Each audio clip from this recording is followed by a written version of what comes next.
ಬ್ರೇಕ್ನ ನಂತರ ಜಾತಕ ಫಲ ಕಾರ್ಯಕ್ರಮಕ್ಕೆ ಮತ್ತೆ ಸ್ವಾಗತ.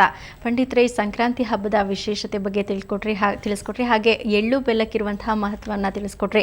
ಇವತ್ತು ಯಾವ ದೇವರ ಆಚರಣೆಯನ್ನು ಮಾಡಬೇಕು, ಹಾಗೆ ಇವತ್ತು ಪೂಜೆಯನ್ನು ಮಾಡೋದ್ರಿಂದ ಯಾವ್ಯಾವ ದೋಷಗಳು ಪರಿಹಾರ ಆಗುತ್ತೆ? ಖಂಡಿತ ಒಳ್ಳೆಯ ಪ್ರಶ್ನೆ ಕೇಳ್ತಾ ಇದ್ದೀರಿ. ಸಾಮಾನ್ಯವಾಗಿ ಇವತ್ತು ಪರ್ವಕಾಲ ಆಡ್ತೇವೆ. ಅಮಾವಾಸ್ಯೆ ಮತ್ತು ಹುಣ್ಣಿಮೆ, ಸಂಕ್ರಾಂತಿ ಇದು ಪರ್ವಕಾಲದಲ್ಲಿ ಯಾವಾಗಲೂ ಈಶ್ವರನ ಆರಾಧನೆ ಮಾಡಬೇಕು. ಯಾಕಂದರೆ ಪ್ರತಿ ಪರ್ವದಲ್ಲಿಯೂ ಸಹ ಈಶ್ವರನ ಪೂಜೆಯನ್ನು ಮಾಡೋದ್ರಿಂದ ಸರ್ವ ದೋಷ ನಿವಾರಣೆ, ಸರ್ವ ಪಾಪ ನಿವಾರಣೆ. ಹಾಗೆ ಇಂದಿನ ಕಾಲದಲ್ಲಿ ಸಾಮಾನ್ಯ ಅಯ್ಯಪ್ಪ ಸ್ವಾಮಿ ಭಕ್ತರು ಬಹಳಷ್ಟು ಈ ಜನವರಿ ಬಂತು ಅಂದರೆ ಅಯ್ಯಪ್ಪನ ಆರಾಧಕರು. ಅದು ನಮ್ಮ ಎಲ್ಲ ರಾಜ್ಯದಲ್ಲೂ ಇದೆ, ಕರ್ನಾಟಕ ಮಾತ್ರಲ್ಲ, ತಮಿಳು, ಆಂಧ್ರ, ಮಹಾರಾಷ್ಟ್ರ, ಕೇರಳ ಮೊದಲಾದ ಎಲ್ಲ ರಾಜ್ಯದ ಜನರು ಸಹ ಅಯ್ಯಪ್ಪನ ಭಕ್ತಿಯನ್ನು ಮಾಡಿ ಇವತ್ತು ಸಾಮಾನ್ಯ ಅಯ್ಯಪ್ಪನ ಜ್ಯೋತಿ ದರ್ಶನಕ್ಕಾಗಿ ಹೋಗ್ತಾರೆ.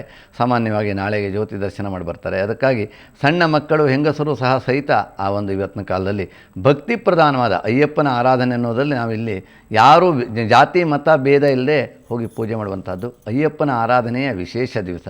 ಹಾಗಾಗಿ ಅಯ್ಯಪ್ಪ ಅಂತಂದರೆ ಈಶ್ವರನ ಒಂದು ಗಣ, ಅದು ರುದ್ರಗಣ. ಹಾಗಾಗಿ ಮೂಲಭೂತವಾದ ಈಶ್ವರನ ಆರಾಧನೆಯನ್ನು ಮಾಡಿದ್ರೆ ಸರ್ವ ದೋಷವೂ ನಿವಾರಣೆ ಆಗ್ತದೆ. ಆದ್ದರಿಂದ ಇವತ್ತು ಮತ್ತು ನಾಳೆ ಎಷ್ಟು ಸಾಧ್ಯವೋ ಅಷ್ಟು ಈಶ್ವರ ದೇವಾಲಯಗಳಲ್ಲಿ ಹೋಗಿ ನೀವು ಪೂಜೆಯನ್ನು ಮಾಡಿದ್ರೆ ಎಲ್ಲ ದೋಷ ಪರಿಹಾರ.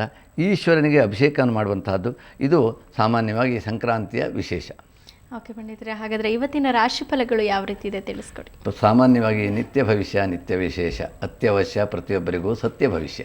ಹಾಗಾಗಿ ಸತ್ಯ ಭವಿಷ್ಯವನ್ನು ತಿಳ್ಕೊಳ್ಳುವಾಗ ನಾವು ಪ್ರತಿದಿನವೂ ಸಹ ದೋಷ ಇದೆ ಅಂತ ಆದರೆ ನಮ್ಮ ಜಾತದಲ್ಲಿ, ನಷ್ಟ ಇದೆ ಅಂತ ನಮ್ಮ ಜಾತದಲ್ಲಿ ಇದ್ದ ದಿವಸ ಆದಷ್ಟು ನಾವು ಖರ್ಚು ಮಾಡದೇ ಇರೋದೇ ಉಳಿತಾಯ, ಅಥವಾ ಲಾಭ ಇದೆ ಅಂತ ದಿವಸ ನಾವು ಆದಷ್ಟು ಪ್ರಯತ್ನಪಟ್ಟು ಹೆಚ್ಚು ನಾವು ಗಳಿಸೋದು. ಹಾಗಾಗಿ ಈ ದಿನದ ಲಾಭ ನಷ್ಟ, ಸುಖ ದುಃಖ, ಆಯವ್ಯಯ, ಆಹಾರ ವಿಹಾರಗಳಲ್ಲಿ ನಿತ್ಯ ಭವಿಷ್ಯ ಅತ್ಯವಶ್ಯ. ಆರೋಗ್ಯ ಸರಿಯಾಗಿರ್ತದೆ ಅಂದರೆ ಪ್ರಯಾಣ ಮಾಡಬೇಕು, ಅನಾರೋಗ್ಯ ಇದೆ ಅಂತಾದರೆ ಎಚ್ಚರ ಆಗಬೇಕು. ಇದು ನಿತ್ಯದ ವಿಶೇಷ. ಹಾಗಾಗಿ ಇಂದಿನ ನಿತ್ಯ ಭವಿಷ್ಯ ನೋಡೋಣ. ಮೇಷರಾಶಿಯವರಿಗೆ ಪಂಚಮದಲ್ಲಿರುವಂಥ ಚಂದ್ರ ಬುದ್ಧಿಸ್ಥಾನದಲ್ಲಿ. ಹಾಗಾಗಿ ಇವತ್ತು ಆಲಸ್ಯತನ, ನಾನು ಕೆಲಸಕ್ಕೆ ಹೋಗಬೇಕೋ ಬಿಡಬೇಕೋ, ಉದ್ಯೋಗಕ್ಕೆ ಹೋಗಬೇಕೋ ಬಿಡಬೇಕೋ ಎನ್ನುವಂಥ ಚಿಂತೆಗಳಾಗುತ್ತೆ. ಸಂಗೀತ, ಕಲೆ, ಹಾಡುವವರು ಇವರಿಗೆಲ್ಲ ಇವತ್ತು ಮೇಷರಾಶಿಗೆ ಒಳ್ಳೆಯ ದಿವಸ.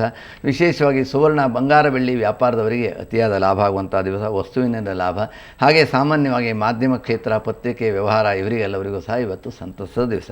ಹಾಗೆ ವೃಷಭ ರಾಶಿಯವರಿಗೆ ಇವತ್ತು ಭೂಮಿಯನ್ನು ಖರೀದಿ ಮಾಡುವಂಥ ದಿವಸ ಅಲ್ಲ, ಭೂ ಸಂಬಂಧವಾಗಿ ಸಂಪತ್ತಿನ ಅಭಿವೃದ್ಧಿ ದಿವಸ. ಸುಖ ಸಮೃದ್ಧಿ, ಧನಧಾನ್ಯಾದಿ ವೃದ್ಧಿ ಆಗುತ್ತೆ. ಮಾತಿನಲ್ಲಿ ಅರ್ಧಮರ್ಧ ಯಾರಾದರೂ ಕೊಟ್ಟ ಮಾತನ್ನು ನಡೆಸದೇ ಇರುವಂಥದ್ದು. ಬೇರೆಯವರು ನಿಮಗೇನಾದರೂ ಮೋಸ, ಯಾಕಂದರೆ ಇಂದಿನ ಕಾಲದಲ್ಲಿ ಪ್ರತಿಯೊಬ್ಬರೂ ಸಹ ಮಾತಿನಂತೆ ನಡ್ಕೊಳ್ಳುವವರು 1000ಕ್ಕೆ 1 ಸಿಗುವುದಿಲ್ಲ. ಹಾಗಾಗಿ ಮಾತಿನಲ್ಲಿ ಬಹಳಷ್ಟು ಮೋಸ. ಅದರಲ್ಲೂ ಈ ವೃಷಭ ರಾಶಿ ಕೇತು ಇದ್ದಾನೆ ಅಂದರೆ 100ಕ್ಕೆ 100 ಹೇಳೋದು ಅಸತ್ಯ ಅಂತ ನಾವು ತಿಳ್ಕೊಳ್ಬೇಕು. ಹಾಗಾಗಿ ಮಾತಿನಲ್ಲಿ ವ್ಯವಹಾರ ದೋಷ ಆಗುವಂಥದ್ದು.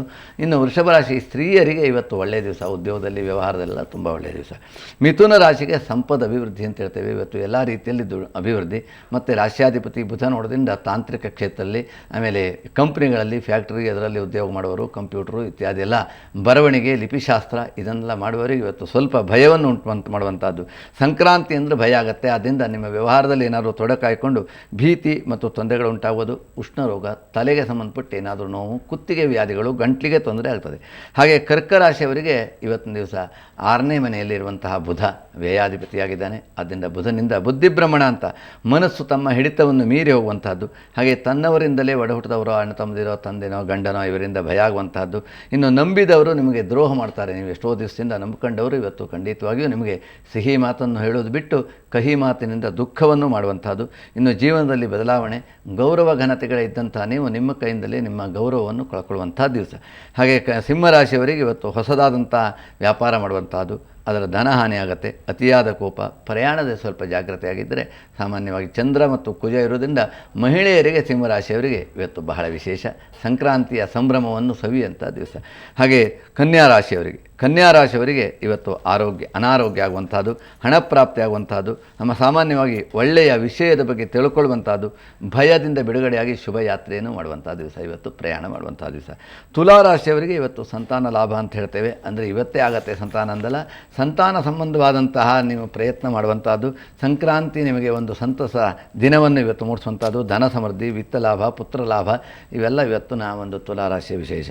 ಹಾಗೆ ವೃಶ್ಚಿಕ ರಾಶಿಯವರಿಗೆ ಜ್ವರದ ಪೀಡೆ ಆಗುವಂಥ ಆಗುವಂಥದ್ದು, ಆರೋಗ್ಯದಲ್ಲಿ ಸ್ವಲ್ಪ ಏರುಪೇರು ವ್ಯತ್ಯಾಸ ಆಗುವಂಥದ್ದು, ಧನಹಾನಿ, ಇನ್ನು ಕಲಂಕ ಅನ್ನೋದು ನಿಮ್ಮನ್ನು ಕಾಡ್ತಾ ಇರ್ತದೆ, ಸ್ವಲ್ಪ ಎಚ್ಚರಿಕೆ. ಹಾಗೆ ಧನುರಾಶಿಯವರಿಗೆ ಸಜ್ಜನರ ಸಹವಾಸ ಆಗುವಂಥದ್ದು, ಮಿತ್ರರಿಂದ ಸಹಕಾರ, ಸಮಾಜದಲ್ಲಿ ಗೌರವ, ಧನಲಾಭ, ಆರ್ಥಿಕ ವೃತ್ತಿ. ಇನ್ನು ಮಕರ ರಾಶಿಯವರಿಗೆ ಇವತ್ತು ಗುರುಜನರಿಂದ ಸಣ್ಣ ಪುಟ್ಟ ಹಿತವಚನವನ್ನು ಹೇಳುವಂಥದ್ದು, ಗುರು ದರ್ಶನ ಮಾಡುವಂಥದ್ದು, ಸಂಕ್ರಾಂತಿ ನಿಮಿತ್ತವಾಗಿ ದೇವಾಲಯಕ್ಕೆ ಹೋಗಿ ಪೂಜೆ ಪುನಸ್ಕಾರ ಮಾಡುವಂಥದ್ದು, ಸಂಪತ್ತು ಅಭಿವೃದ್ಧಿ, ಕೀರ್ತಿ ವೃದ್ಧಿ, ನೆಮ್ಮದಿ, ಮಿತ್ರಪುತ್ರರಿಂದ ಲಾಭ. ಹಾಗೆ ಕುಂಭರಾಶಿಯವರಿಗೆ ಉದರ ಬೇನೆ ಆಗುವಂಥದ್ದು, ಪತ್ನಿಗೆ ಸ್ವಲ್ಪ ಮಟ್ಟಿಗೆ ಅನಾರೋಗ್ಯ, ಬೇಸರದ ಸುದ್ದಿ. ಇಂದು ನಿಮಗೆ ಸಂಕ್ರಾಂತಿಯ ಶುಭಾಶಯಗಳು ಅನೇಕ ಬಂದರೂ ಸಹ ಮಾನಸಿಕವಾಗಿ ಯಾವುದೋ ಒಂದು ಬೇಸರ ಕಾಡ್ತಾ ಇರ್ತದೆ, ಇಷ್ಟಸಿದ್ಧಿ. ಕೊನೆಯದಾದಂಥದ್ದು ಮೀನರಾಶಿ, ಮನೋನಿಗ್ರಹ ಅಂತ ಹೇಳ್ತೇವೆ. ಮಾನಸಿಕವಾಗಿ ಇವತ್ತು ನಿಗ್ರಹ ಮಾಡುವಂಥದ್ದು, ಸ್ಥಾನಲಾಭ, ಗೌರವ ಪ್ರಾಪ್ತಿ, ಪತ್ನಿಗೆ ಸ್ವಲ್ಪ ಮಟ್ಟಿಗೆ ಬೇಸರ. ಇದಿಷ್ಟು ಇವತ್ತಿನ ಮೀನರಾಶಿ. 12 ರಾಶಿಯವರಿಗೂ ಸಹ ಎಲ್ಲ ಗ್ರಹಗಳು ಏಕಾದಶ ಸ್ಥಾನ ಫಲವನ್ನು ಕೊಡಲಿ, ಎಲ್ಲರಿಗೂ ಸನ್ಮಂಗಲವಾಗಲಿ ಎನ್ನುವುದೇ ನಮ್ಮ ಜ್ಯೋತಿಷದ ನಿತ್ಯ ಸಂದೇಶ.